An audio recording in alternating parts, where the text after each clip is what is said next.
Sa mga Ilocano dyan, naimbag bigat alas 7:29 na po ang oras sa buong kapuluan.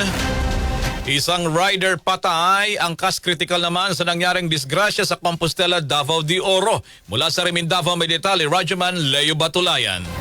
RMN Live Report.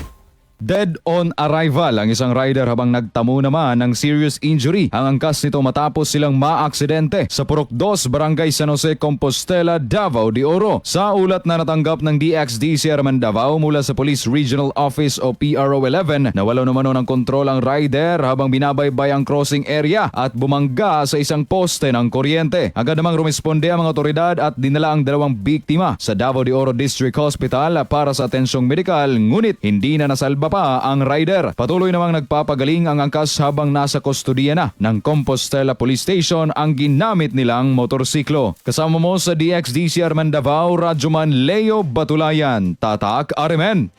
RMN Network News.